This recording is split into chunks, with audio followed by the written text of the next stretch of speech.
7 অক্টোবৰত আপোনালোকে অৰুণোদয় আঁচনিৰ পইচা লাভ কৰা নাই নেকি? তেনেহ'লে কিন্তু আজি আপোনাৰ কাৰণে গুৰুত্বপূৰ্ণ আপডেট আহি গ'ল। যিসকলৰ একাউণ্টত 7 অক্টোবৰত অৰুণোদয় আঁচনিৰ পইচা সোমোৱা নাই, এতিয়া কিন্তু আজি সেইসকলৰ কাৰণে ভাল খবৰ আহি গ'ল।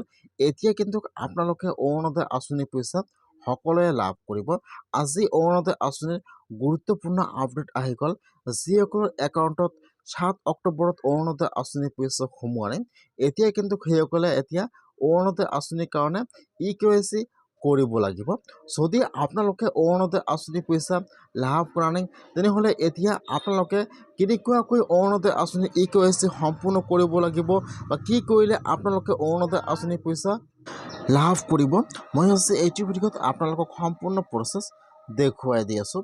যদি আপোনালোকে এতিয়ালৈকে অৰুণোদয় আঁচনিৰ পইচা লাভ কৰা নাই, তেনেহ'লে কিন্তু আপোনালোকে অতি সোনকালে এই দুটা কাম কৰিব লাগিব। নকৰিলে কিন্তু আপোনালোকে অৰুণোদয় আঁচনিৰ পইচা লাভ নকৰিব। এতিয়া আপোনালোকে কি কৰিব লাগিব জানি লওক। আৰু যদি আপোনালোকে মোৰ চেনেলত নিউ হয়, মোৰ চেনেলটো ছাবস্ক্ৰাইব কৰি ৰাখি দিব। যদি আপোনালোকৰ একাউণ্টত 7 অক্টোবৰত অৰুণোদয় আঁচনিৰ পইচা সোমোৱা নাই, যিসকলে এইবাৰ অৰুণোদয় আঁচনি 3.0ত নতুনকৈ আবেদন কৰিছে অথবা যিসকলে আগৰ পৰা প্ৰতিমাহে অৰুণোদয় আঁচনিৰ পইচা লাভ কৰি আছে, এতিয়া কিন্তু সকলো পঞ্চায়তে অৰুণোদয় আঁচনিৰ কাৰণে এতিয়া আৰু এপ্লিকেশ্যন আৰম্ভ হৈ যাব বা EKYC আৰম্ভ হৈ যাব। যিসকলৰ একাউণ্টত 7 অক্টোবৰত অৰুণোদয় আঁচনিৰ পইচা সোমোৱা নাই, সেইসকলে এতিয়া আপোনালোকে আপোনাৰ পঞ্চায়তত যাব লাগিব। তাত কিন্তু অৰুণোদয় আঁচনিৰ এপ্লিকেশ্যন ফৰ্ম আহি গৈছে। এতিয়া আপোনালোকে 20 তাৰিখৰ পিছত আপোনালোকে আপোনাৰ পঞ্চায়তত যাব, তাত অৰুণোদয় আঁচনিৰ এপ্লিকেশ্যন ফৰ্মটো আহি গৈছে। তাৰপিছত আপোনালোকে ফৰ্মটো ফিল আপ কৰি জমা কৰিব লাগিব। তাৰপিছত আপোনালোকে অৰুণোদয় আঁচনিৰ পইচা লাভ কৰিব।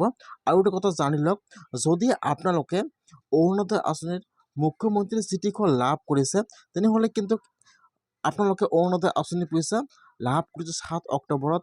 আৰু যদি আপোনালোকে মুখ্যমন্ত্ৰীৰ চিঠিখন লাভ কৰিছে আৰু আপোনালোকৰ একাউণ্টত অৰুণোদয় আঁচনিৰ পইচা সোমোৱা নাই, তেনেহ'লে কিন্তু আপোনালোকে এতিয়া DC অফিচত যাব লাগিব। যিসকলে চিঠিখন লাভ কৰিছে আৰু এতিয়ালৈকে অৰুণোদয় আঁচনিৰ পইচা লাভ কৰা নাই, এতিয়া কিন্তু সেইসকলে DC অফিচত যে আপোনালোকে আপোনাৰ সকলো ডকুমেণ্ট জমা কৰিব লাগিব। তাৰপিছত আপোনালোকে অৰুণোদয় আঁচনিৰ পইচা লাভ কৰিব। যিসকলে চিঠিখন লাভ কৰিছে, সেইসকলে আপোনালোকে আপোনাৰ DC অফিচত ডকুমেণ্ট জমা কৰিব লাগিব। আৰু যদি আপোনালোকে চিঠিখন লাভ কৰা নাই, তেনেহ'লে কিন্তু এতিয়া আপোনালোকে আৰু অৰুণোদয় আঁচনিৰ কাৰণে এপ্লিকেশ্যন কৰিব লাগিব।